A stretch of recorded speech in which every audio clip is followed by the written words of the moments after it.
Olá, estamos de volta com o nosso Carapicuibano. Nessa nossa noite de hoje, temos a honra de trazer um ilustre carapicuibano. Sua trajetória na cidade de Carapicuíba começa no movimento negro, aqui quando ele funda o Centro Afro-Brasileiro de Carapicuíba, Rebouças, ele vai falar sobre isso. Também teve uma história no movimento sindical, foi da chapa da oposição sindical metalúrgica aqui na década de 80. Em 1988 foi eleito vereador da cidade de Carapicuíba pelo PT e desde 92 ele é juiz federal do trabalho. Nós estamos falando desse ilustre carapicuibano que finalmente está aqui com a gente, Dr. Laércio Lopes. Tudo bem, Laércio? Tudo bem, boa noite. Boa noite, Pimentel. Que bom que você está aqui. É um prazer para mim estar aqui, já agradeço o convite. Isso para nós é importante, Laércio. Para quem não me conhece, eu sou Alexandre Pimentel, sou geógrafo, professor da rede pública e esse nosso programa aqui, Laércio, busca exatamente fazer o que você está aqui, construindo a história e garantindo a memória da cidade de Carapicuíba. Laércio, antes de mais nada, como você e sua família veio parar aqui em Carapicuíba? Como é que foi essa trajetória? Tu não é carapicuibano, né? Não, eu não sou, na verdade, carapicuibano. Minha família, toda a minha família é da região oeste do interior de São Paulo, aquela região ali de Marília, Tupã, Parnaso, Pompeia, né? E eu nasci em Tupã, que na verdade naquela época era só um distrito, né, de Parnaso. Hoje Parnaso é um bairro de Tupã, né? Entendi. Então eu nasci em Tupã e cheguei aqui em Carapicuíba entre 61, 62, cheguei em Carapicuíba. Né? Você sabe que Tupã também teve um prefeito de Carapicuíba, sabia disso? Foi Tupã? É, Teve um prefeito de qual deles? Poeirinha. Certo. Poeirinha de Tupã. Ele é de Tupã, E né? é o único caboclo que foi ex-prefeito vivo que não sentou aqui. Foi ele. Ninguém sabe onde está a parada dele, né? Uns dizem que está no Japão, outros dizem que está aqui. Mas se alguém aí, por acaso, tiver contato com Poeirinha, fala para ele que Mas a gente... empresa dele é A empresa da família, da família, não é dele. da família. Tem os detalhes que a história não conta, né? Sei. Mas e aí, Laércio, posso chamar de Laércio aqui, né? Não temos... Sim, com certeza. Bom, para quem não conhece, para variar, a gente se conhece há pelo menos umas 3 décadas, né, Laércio? Tivemos um importante momento de conversa mesmo, foi agora recentemente, pessoal, porque na minha última etapa de mandato de vereador, eu só dei 4 títulos de cidadão carapicuibano.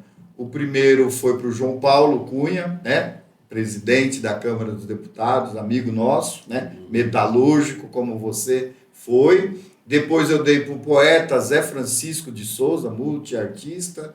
E depois eu dei para o meu amigo, hoje, de novo, ministro Alexandre Padilha, que foi da Juventude, do PT comigo. E o último foi para você. Então, de 12 anos de mandato, só dei 4 títulos de cidadão. E, pessoal, nós viemos aqui hoje com a presença dele para dizer para vocês, agora, dia 9 de maio, no prédio da Câmara, aqui no centro de Carapicuíba, dia 9 de maio cai numa quinta-feira, a partir das 19 horas nós vamos fazer a entrega do título de cidadão carapicuibano para esse, né? Grande lutador, grande orgulho da nossa cidade, que é você, viu, Laércio? Então, divulguem aí, a gente quer fazer uma homenagem à altura desse homem que, né, tem uma história de luta. Então, você chega aqui na década de 60 e quando começa as tuas movimentações como cidadão, tua atuação no movimento negro é que te coloca na política? Como é que é isso? Na verdade é o seguinte, eu desde a minha juventude, né, eu tive uma juventude, o período da minha juventude foi muito parecido com o período, os períodos da juventude negra, né? Era de uma família muito pobre, né? E nós moramos de aluguel, depois tinha muito loteamento em Carapicuíba naquela Clandestinos, época, né? Mas grande que parte. nós compramos não era, nós conseguimos comprar um terreno lá, uma casa, não era clandestino. Não era, não. E é até uma coisa muito interessante, né? Hoje eu sou do juiz do trabalho, eu lembro que nós conseguimos comprar um terreno com uma indenização de uma ação de uma irmã que trabalhava no Bom Retiro, ajuizou contra a empresa, acho que tinha trabalhado sem registro, se não me engano. Aí teve êxito da ação, conseguimos comprar um terreno no loteamento. Que bairro, Lércio? Aqui, próximo a Nossa Senhora Aparecida, que é no centro mesmo. Já ali, próximo né? do centro. Ali, né? Próximo à igreja Nossa Senhora Aparecida. Aí minha mãe construímos lá uma casa de 2 cômodos, né? E de chão batido, né? De chão batido. Mesma história que eu. Não era nada de Portobello. 90%. Né? E quando chovia, né? Tinha pingueira, né? A gente jogava plástico em cima da gente e ficava pingueira lá a noite inteira. Né? Aí, laje ou telha? Aí dormíamos. Né? Era laje ou era telha? Telha. Aí dormíamos, né, os 3 homens na cozinha, né? E 5 mulheres, 4 mulheres, né? Porque uma não morava com a gente, e minha mãe dormiam no quarto. Né? E aí depois a gente cresceu, começou a trabalhar, meu irmão foi para a aeronáutica, eu fui servir o exército, depois saí, entrei numa empresa em Osasco, uma empresa metalúrgica. Né? Já ingressou na área. Aí a situação foi melhorando. Depois consegui entrar na faculdade. Né? Mas desde a minha juventude, eu tive uma equipe de baile, né? Eu já comecei a sonhar em organizar Black Music. Organizar a comunidade negra para lutar contra o racismo. Né? Desde a minha juventude, eu sempre... A partir da música... Os primórdios do hip hop. A gente organizava também no futebol, né? Eu e o Nibal. Que era grande Nibal. A gente organizava o pessoal no futebol, depois passamos a organizar na música. Ele não foi da equipe, mas estava sempre lá na equipe. E a gente sempre sonhava em travar uma luta contra o racismo, né? Certo. Porque eu também passei por aquele período que toda a juventude negra passa. Né? Sim. Eu só não entrei nas estatísticas de jovem negro assassinado porque eu arrumei emprego logo. Carteira assinada era passaporte da vida. Passaporte da vida. Eu tinha a carteira assinada e tinha a carteirinha da Braseixos, que era essa empresa de Osasco, que é mérito hoje. Então, a rota me parava, eu dava a carteira e dava a carteirinha lá. Aí eles pegavam, devolviam e ia embora. Aquelas madrugadonas depois do sonzeira. Mas quando a gente ia para os bares, às vezes, né, sempre eu tinha um Fusquinha, um Gol, um Fusquinha, tinha. A rota, quando eles viam a gente, eles podiam, atravessavam o meio fio e vinha atrás, parava, quebrava aquele nosso garfo, né, quebrava assim, para humilhar, né, dente por dente. Caraca! Mas eu, quer dizer, tive um pouco do que sofreu a juventude negra com racismo. E sofre. Né? Sofre ainda, lógico, nós vivemos um genocídio, né, da juventude negra. Falo isso na sala de aula, Lércio. E aí, em 1981, nós nos reunimos ali na Vila Isa, acho que em março, abril, e fundamos o Movimento Negro André Rebouças. Né? Afro-brasileiro. Movimento Afro-Brasileiro André Rebouças. Os Genésios de Arruda, que hoje está... Você me falou do da Fé também, né? Da Fé. Oscar da Fé. Grande abraço para o meu amigo também, professor, né? Oscar da Fé. Ele estava conosco lá no... Fiquei feliz quando você me contou essa. Da fundação. Nós fundamos. Então, na entrega do título de cidadão carapicuibano, você vai abrir esse álbum de família e de luta, né? Que era essa foto aí histórica. Então, você vê, né, a contribuição do Laércio como cidadão de luta mesmo, já na virada da década de 80, né, traz essa constituição importante, que até hoje está atuando nesse grupo, né? Tem Sim. essa referência. Nós vamos falar em seguida. Agora, e a passagem para o movimento sindical, Laércio? Como é que é? Então, em Militância 1974, política. eu entrei para Braseixos, né? E aí eu entrei comecei a trabalhar como inspetor de qualidade, né? Tua formação, Senai? O que foi que tu... Não, na verdade eu fiz um cursinho interno mesmo, Lá interno. fiz um cursinho. Na verdade, eu saí do exército e aí eu fazia um teste ali, passava, aí não queria. Aí minha mãe, você quer já ganhar? Ela dizia, mundos e fundos, você não tem profissão, tá? Aí eu fiz um concurso nos Correios, né? Aí passei. Que ano? 1974. Caraca, eu tinha um ano. 74. Você tá com 69, né? Aí eu fui pra lá, isso. Aí um dia eu fui lá para começar o estágio lá como carteiro, né? Aí eu me lembro que tava um frio danado, cheguei umas 6 e pouco da manhã. Aí resolvi que não queria trabalhar como carteiro. Aí voltei, passei em Osasco, né? Aí vi uma plaquinha lá no Brasil, fui lá, fiz um teste. Aí não deixaram eu trabalhar. Tinha dois rapazes novinhos lá. Não, você tá muito... Você tirou 10 nos testes, aí tá. Disseram que ia começar um curso de inspetor de qualidade, aí eu voltei, fiz o curso, passei e comecei a trabalhar como inspetor de qualidade. Aí dentro da Braseixos, eu comecei a organizar os trabalhadores, né? Lá dentro, tal. Começou a aflorar. Comecei a organizar os trabalhadores, participei da eleição da CIPA, ganhei 2 eleições da CIPA, né? E aí começamos a fazer oposição. Aí conheci o Emílio, o pessoal do João Paulo, o Lula foi uma vez lá também dar apoio para a nossa chapa. Aliás, eu vi diversos companheiros com essa foto histórica da chapa da oposição metalúrgica e a presença do Lula.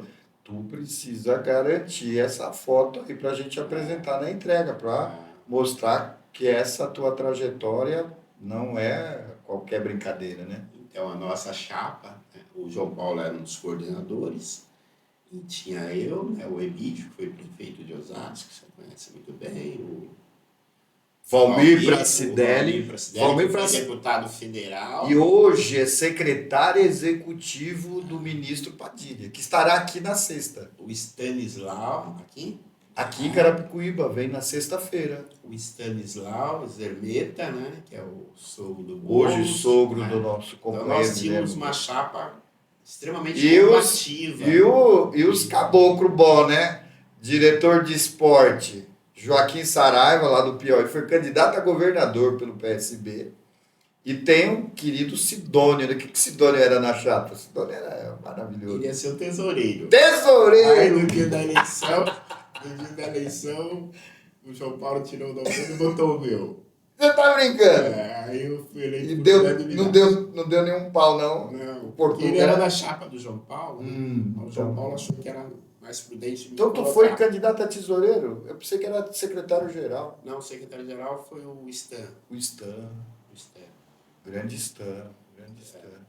E aí, mas perdeu, né? Como é que é essa? Foi pra batalha Perdeu, depois um diretor nos contou que aconteceu a mesma coisa com uma eleição famosa lá do Sindicato dos Eletricitários.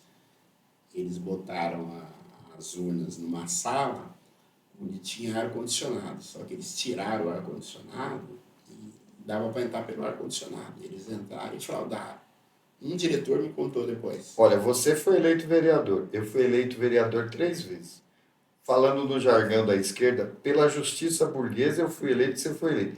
Eu montei uma chapa aqui, como professor, subsede da POS. Fizemos um movimento redondo. No dia da eleição, a subsede aqui não permitiu que os nossos mesários fossem a campo. Só foi o mesário da chapa. Perdemos.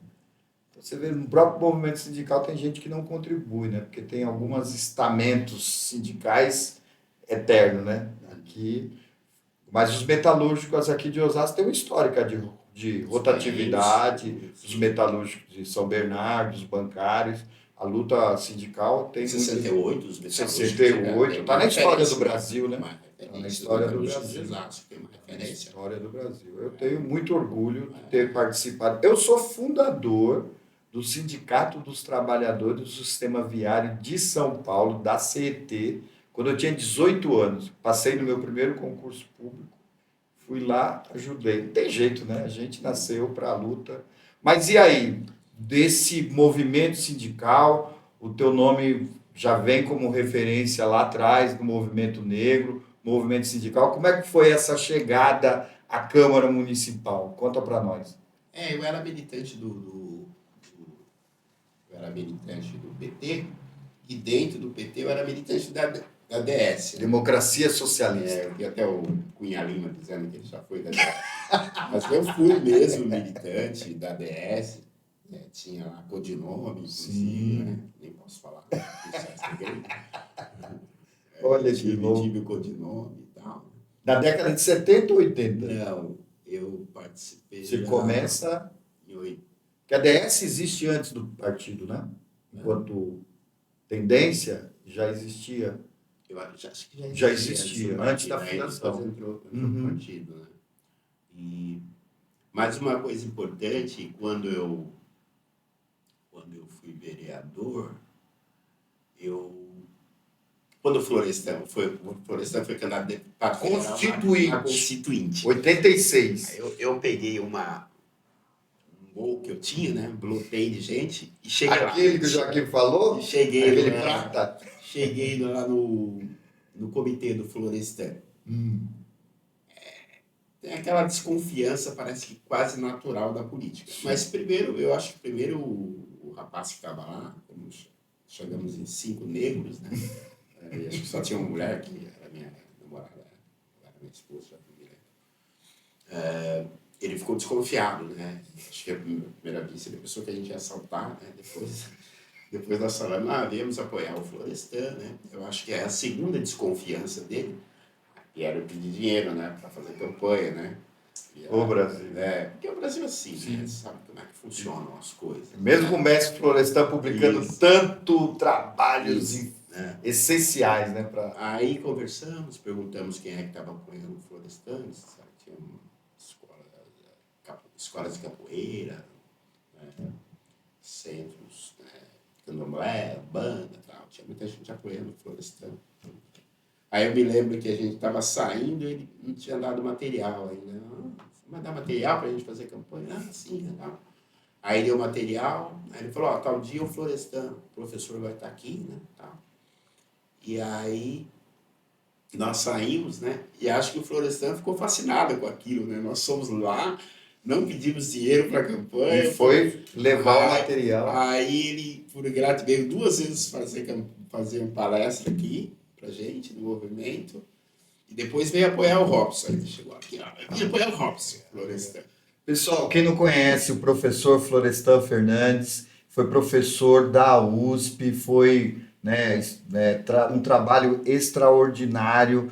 Para você ter ideia, foi ele que orientou o ex-presidente Fernando Henrique Cardoso no seu trabalho de doutorado. Então, a figura que foi deputado constituinte, por 2 vezes também foi eleito, né? Deputado. E aqui em Carapicuíba, a figura importante do núcleo negro aqui, que o Laércio sempre representou, foi a luta e garantiu essa vitória espetacular, né? Você sabe que em 86 o PT no Brasil inteiro só elegeu 16 deputados federais. E o Florestan estava lá, né? Mas e aí? E a campanha? Como é que é? Primeira vez candidato, já chega e ganha? Como é que é essa conversa? Na verdade, eu era...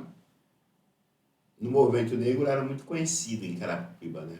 Eu sempre falei de movimento negro e minha família era muito grande também, né, em Carapicuíba. Aliás, tem várias famílias aqui no centro, histórica, né, que são militantes, engajados, né?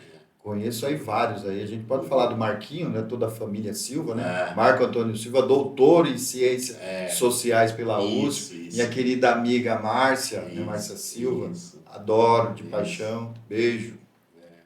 Então, Aí a chegada tua da campanha movimentou esse setor, porque me contam que na época o partido estava organizado em 4 núcleos. O núcleo da Vila Dirce, eu apoiei o Gonzaga, foi a primeira campanha. O núcleo da Coab, grande guerreiro Antônio Carlos Cordeiro. Na região do Ariston, nossa querida Cida Lopes, que o Fred estava lá, companheiro dela, foi a primeira mulher eleita, e no centro foi você. Como é que foi essa? Eu acho que era o coordenador do centro. Do centro, e virou vereador. Aliás, foi a única vez na história que o PT de Carapicuíba elegeu 4 vereadores. Você estava rico, efervescência, né? Não, estava muito bom. A gente fazia um trabalho muito bom. E você foi o segundo mais votado, né, Léo? Foi Cordeiro, por décadas, ficou como a melhor votação histórica do PT. Em 1988, 2000 e poucos. 2.200, 2.300 votos. 1988. Né? Eu só fui conseguir bater a votação do Cordeiro em 2012, quando eu tive 2.729 votos. E você foi eleito 900 e alguma coisa, quase 1.000 votos. 1.147. Sério? 1.177. Quase 1.200. Há 40 anos atrás é muita coisa. Pessoal, nós vamos fazer um breve intervalo e na próxima segunda e última parte, Laércio vai contar para nós como essa caminhada de luta e a sua dedicação aos estudos conseguiu passar no concurso público federal e hoje orgulha a nossa cidade, o nosso povo, como juiz federal do trabalho. Logo mais.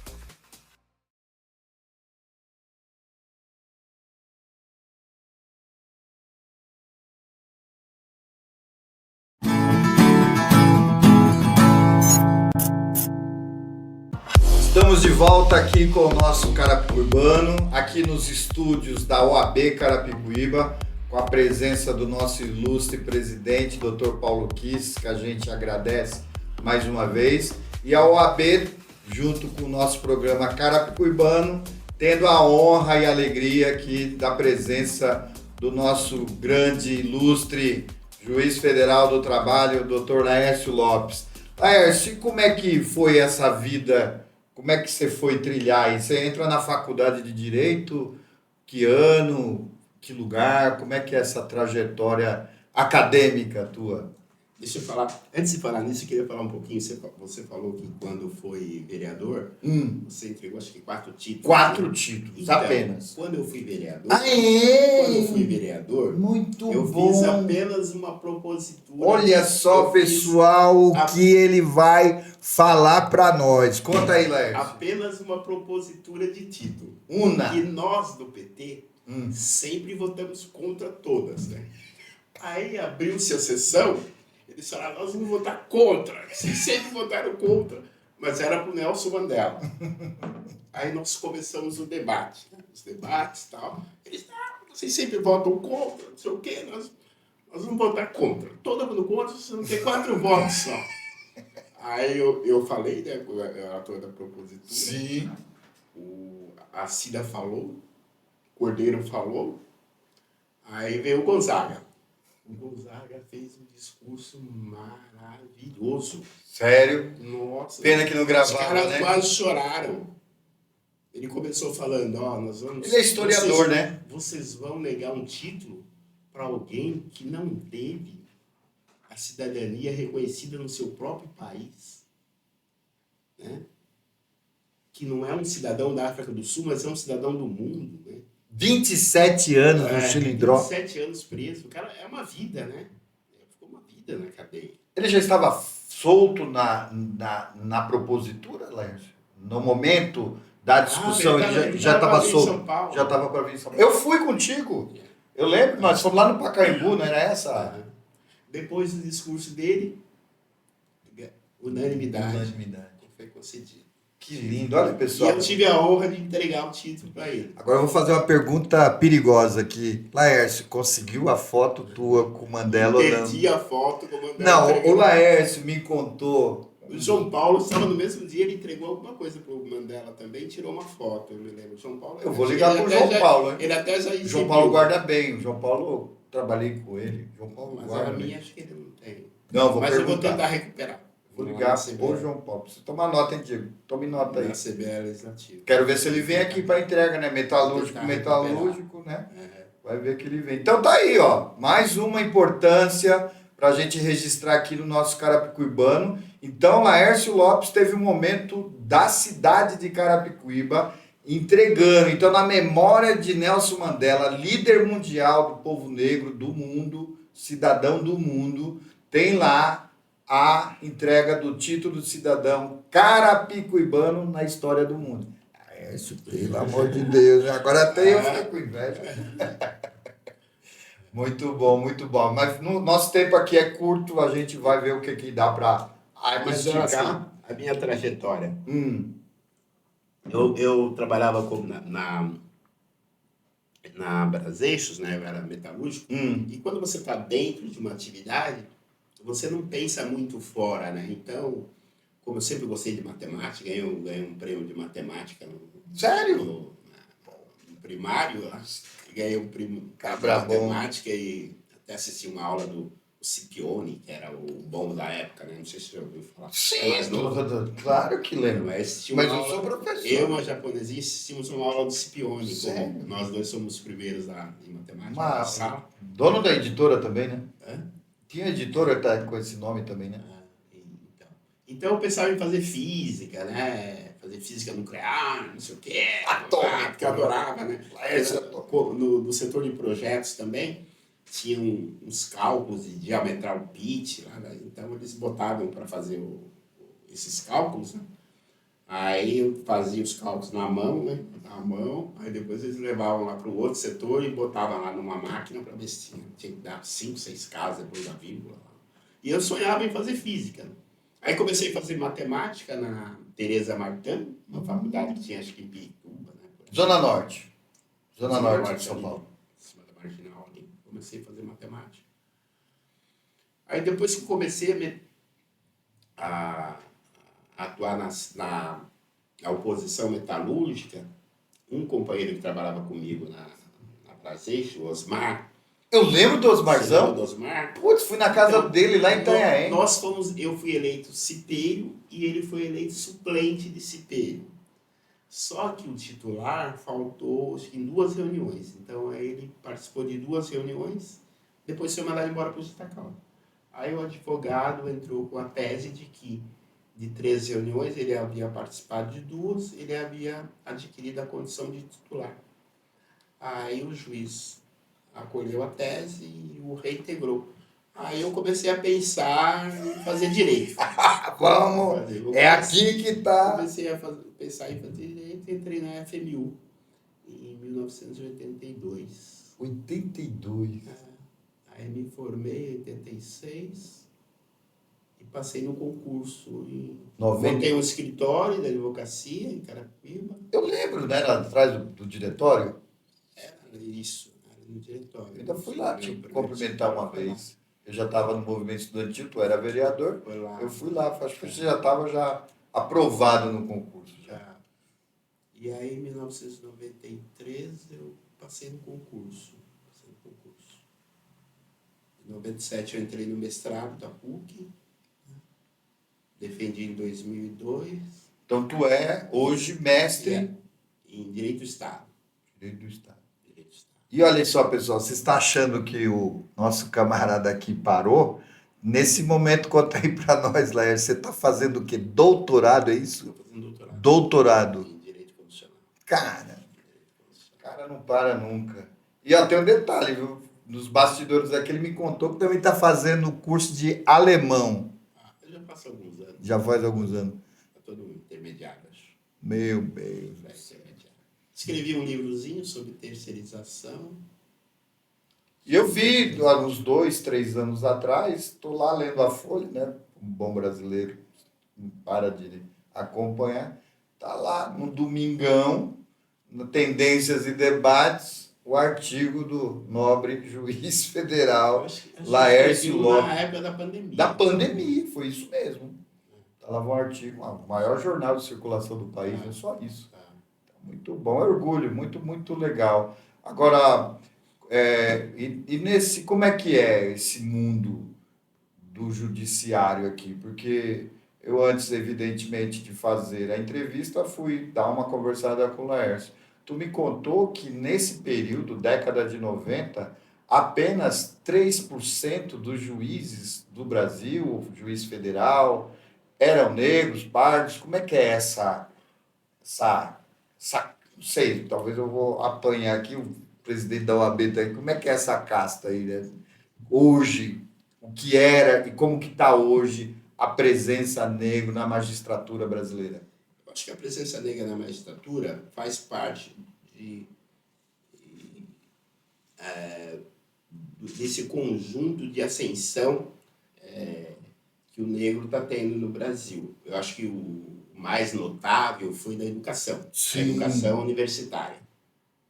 Em 1982, 80, 81, nós tínhamos na universidade, os negros eram 1 e pouco por cento, hoje nós temos 52. 52? É. E os juízes negros, né, que eles chamam de pardos. Negros. Hoje, você até se surpreendeu, né? Sim, me surpreendi. Que somos 14%, né? 14 já? É. Mas a população ainda pensa que é... Cota só. Não, a população ainda pensa que o percentual está em 1,5, 2. A população ainda pensa. Temos que mostrar que o Brasil está se civilizando, né? Há um processo civilizatório em andamento. Glória a Deus, né? Glória a Deus. Que tem parte do Congresso que é louco para acabar com isso, né? Mas uma coisa muito interessante é que a consciência racial ela aumentou muito. Nem nós que estamos há quase meio século conseguimos perceber o quanto a população está consciente não só dos seus direitos, mas também na negritude. Né? Hoje a informação é muito veloz, né? Hoje é muito veloz. Muito veloz. Aliás, eu dava uma aula um dia na Zumbi dos Palmares, em 2009. Né? Também professor universitário, né? Eu sou professor de Direito Constitucional. Não tem o que fazer. Aí, então, em 2009, eu dava uma aula de Direito Constitucional, de repente tomei uma vaia estrondosa. Parei, mas nossa, será o que está acontecendo, né? Vaia? Aí eles... Parei, eles deram uma risada assim, um deles falou, professor, com esse aí nós não queremos aprender nada. Não, eu não estou falando do juiz Joaquim Barbosa, Gilmar Mendes. Eu estou falando do jurista. Ele, com esse nós não queremos aprender nada. O que aconteceu? Eles estavam solidários ao Joaquim Barbosa naquela época que houve aquela briga. Lembra, as grandes polêmicas do Supremo. São 247. Houve uma briga entre os dois. Né? E a população, e como a classe era basicamente de negros, eles estavam solidários. E eu nem me dei conta. Veja como é que a gente acaba não se dando conta de como a consciência está avançando e rapidamente. Você sabe que tem um episódio que eu te contei que eu quero registrar aqui, né? Você deu aula na Universidade Zumbi dos Palmares. Sim. Antes da universidade se instalar lá na Marginal, no meu primeiro mandato aqui, a gente discutiu o comodato da área da FAUC. Então, o prefeito Fuad queria passar uma área de mais de 200 mil metros públicos para uma faculdade particular. Aí eu, lendo o jornal, vi que a faculdade precisava de uma área que tinha financiamento da Telefônica, Boticário, um monte de grandes, megas empresas e tal, e que não tinha área. Aí eu trouxe o reitor, José Vicente, aqui em Carapicuíba, fizemos a reunião com o Fuad para tentar demovê-lo de dar a área incomodata à FAUC e trazer a Zumbi dos Palmares para cá. Bom, digo isso porque, como professor da Universidade Zumbi dos Palmares, a primeira turma, o Paranifo, foi nada menos que o presidente americano. Não foi isso? Então, a gente perdeu a oportunidade de trazer aqui, né, o presidente americano, porque foi um feito muito glorioso dessa universidade, que até trouxe, como é que é o nome do presidente americano? O negro, Barack Obama. Né? Então, muito bom. Diga aí, Laércio, agora, Como é que é essa convivência dentro da magistratura, essa questão de coexistência tranquilo? Conta aí para nós aí se tem alguma polêmica, como é que é? Todo mundo... Olha, Esse mundo do universo jurídico não é adianta, polêmico. não adianta. O racismo te acompanha em qualquer situação. Você pode estar... Da maternidade ao cemitério. Como diz o Djavão, você nasce, só que ele errou. Já. Hum. Diz que você nasce discriminado e morre discriminado. Só que ele errou um pouquinho, porque, na verdade, os negros já são discriminados antes do parto. Antes do parto, né? Porque quando a mulher negra fica grávida, ela corre para filha do SUS para tentar um pré-natal. Às vezes ela vai no posto, não tem médico, às vezes não tem dinheiro para ir no posto de saúde, outras vezes não tem tempo. Está desempregada. E aí a infância negra vai sofrer, né? Eu vi um artigo outra vez da Unicef, as crianças negras morriam 60% mais do que as crianças brancas. Muito. Enquanto isso, as mulheres brancas ricas, elas ficam grávidas e correm para as grandes escolas para matricular o filho para entrar com 3 anos. É isso mesmo. Enquanto uma corre para a fila do SUS, outra corre para a fila para matricular os filhos. E aí, depois de tudo isso, como é que faz para pular todos esses obstáculos e virar juiz federal? É uma batalha, meu caro. Mas, dentro da magistratura, discriminação sempre há, né? E eu me lembro uma vez que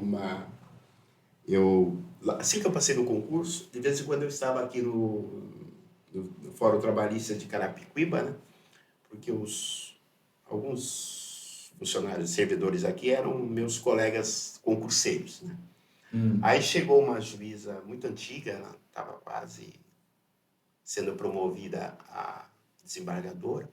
Aí o Paulo, que era diretor da vara, falou: esse aqui é o doutor Laércio, né? Falou assim, né? Mas doutor Laércio, nossa, mas não tem outro? Eu falei: não, doutora, nosso seminário é pequeno, né? A senhora sabe melhor que eu. Aí ela ficou assim constrangida: mas não tem outro, não tem outro, não tem outro.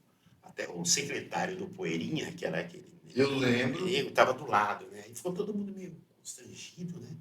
Ela até esqueceu de me cumprimentar, ela ficou parada. Aí ela saiu e foi embora. Aí eu falei pro Paulo: ó, eu tenho certeza que ela tá vendo minha sentença lá e pensando que a minha sentença não tem a minha cara. Ele: você só pensa nisso. Depois de uns 4 meses, ela foi eleita presidente do tribunal. Primeira oportunidade que ela falou comigo: Laércio, adoro suas sentenças. O que ela estava achando que as sentenças não tinham a minha cara. Não tinha qualidade. Não, tinha qualidade acima do meu perfil. Sim. A discriminação. Achando que era um loiro de olhos azuis que tinha escrito a sentença. Que loucura, né?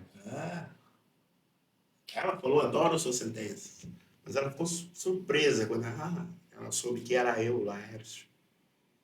Quer dizer, ela via minha sentença, mas ela pensava que era um outro perfil. Pessoal, não começamos ainda a parte importante aqui, que eu fustiguei um pouco o Laércio aqui, mas a gente vai trazer para vocês, que vocês acham que parou aí a trajetória e a importância e a relevância do nome de Laércio Lopes. Laércio, conta para nós aqui, o povo quer saber, como diz os programas aí de sensacionalista, o povo quer saber como que foi os bastidores do governo Lula no momento da indicação de um primeiro negro no Supremo Tribunal Federal. O que há de verdade sobre o teu nome ser cogitado para ser indicado para o Lula? Acho que é importante que o povo do Brasil, e especialmente de Carapicuíba, saibam que o teu nome valoroso, histórico, chegou a ser cogitado ou não. Conte para nós. Na verdade, com a eleição do Lula, né, se ficou colocada essa questão da possibilidade de se indicar alguém, um jurista negro, né, para o Supremo Tribunal Federal. E, na verdade, fui eu quem indicou o nome do Joaquim Barbosa. Liguei para ele, conversei com ele. Tu? É. Aí ele disse, ó, eu tô indo para os Estados Unidos, tal, aí de lá a gente conversa, ficamos trocando por e-mail, São amigos. né? Mais ou menos. Nossa, quer dizer, nem o conhecia. Aí ele mandou o currículo dele, um excelente currículo, mandei lá pro Lula, né? Aí depois, uma parte do movimento negro, o Vicentinho, quiseram apoiar meu nome. Eu falei, fica bem, porque foi até eu que indiquei o nome do Joaquim Barbosa, aquela coisa toda, né? Mas acabaram levando meu nome para lá, né, pro Lula. O Palácio do Planalto. Acabaram levando meu nome, currículo, João Paulo. Um carapicuibano no João Palácio Paulo do também Planalto. estava apoiando. Eu lembro, Mas eu o Zé estava no Dirceu meio apoiava também. Joaquim Barbosa. O Zé Dirceu apoiava Joaquim Barbosa. E aí ficou dividido, né? Comandante Zé Dirceu. Ficou dividido, e como eu era um juiz substituto na época, o Joaquim Barbosa tinha um currículo invejável, né? Doutorado, mestrado na França. Professor nos Estados Unidos. Duas universidades americanas, era procurador da República, uma vasta experiência. E o Lula optou pelo Joaquim Barbosa, que tinha uma experiência bem maior e tinha um currículo invejável. Então, pessoal, acho que ele foi... Tá vendo a importância desse nosso carapicuibano, Laércio? Agora está para a história, não sei se você já chegou a comentar em outra oportunidade, mas para nós é um orgulho, assim, acima de qualquer coisa, saber que um carapicuibano que veio, cresceu, fez o que tu fez e ainda está por fazer, né? É bom lembrar, 69 ainda tem chão, hein? E foi cogitado para ir para o Supremo, né? Então, como o Supremo ainda está aí rodando, né? Quem sabe, né? Não tem mais idade. Não tem mais idade, não. Mas é isso, Laércio. Eu, particularmente, sei que na tua história, o que significa Carapicuíba para você? Acho que Carapicuíba representa tudo que eu construí, né? É o meu lar, é a minha cidade. A minha história é Carapicuíba. Eu só não moro em Carapicuíba, mas voto aqui. Eu sou um carapicuibano. Vota? Voto aqui. Sempre votei aqui. Que legal. Nunca vou Olha transferir. só que bom saber disso. Nunca vou transferir. Cara. Toda a minha família mora aqui. Faço tudo em Carapicuíba. Organizo o Tu movimento. fica engenheiro ou tu vota? Eu voto lá na Desembargador? Vila Caldas. Lá. Na Vila Caldas, ainda lá no endereço do Não, passado. Vila Caldas não. Como é que chama ali? Depois, lá na delegacia ali é Vila Caldas, não? É Vila Caldas. Amos meus.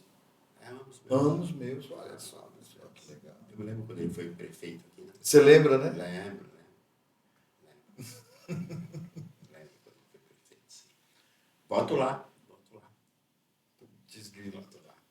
Bom, pessoal, a gente já estamos aí na reta final. Quero relembrar e quero te dizer que a gente teve uma conversa com o deputado federal nobre Vicentinho, e ele já está na agenda dele, né, e ele faz questão de, no dia 9 de maio agora, desse ano 2024, aqui na Câmara Municipal,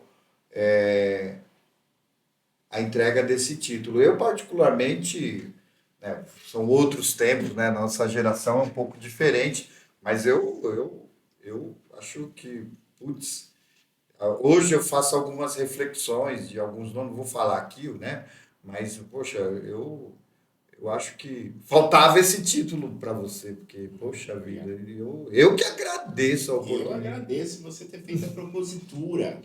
Eu agradeço você ter aceito aí, porque teve um amigo aí que eu fui falar, né? Não sei o que lá, então deixa para lá, não vem no cara. Mas então nós vamos festejar, porque eu acho, Laércio, como carapicuibano, como é que você vê a nossa cidade? Porque eu fico muito triste como essa mídia corporativa tem aí. Falei com o Paulo Kisses aí na nossa entrevista, que ainda não foi pro ar, porque a fila tá... Emoções fortes, nós vamos pôr, viu, Paulo? Porque Carapicuíba só aparece, não só Carapicuíba, né? Carapicuíba só aparece na mídia, só em pauta negativa, né? Só parece que eles falam, quando eu vou falar de pobre, de negro, de trabalhador, é só pauta negativa, né? Então, pessoal, nós estamos aqui para desmistificar. Nós estamos mostrando o que Carapicuíba tem a oferecer à nossa cidade, ao estado de São Paulo, ao Brasil e ao mundo, por que não dizer, né? Temos que ousar, né? Então, o que você acha aí? Nós temos tarefas 1000 pelo Brasil, e o que tu anda fazendo aqui por Carapicuíba? Tu ainda está engajado nesse movimento negro unificado? Como é que está esse coração carapicuibano ativo, pulsando? Estou engajadíssimo.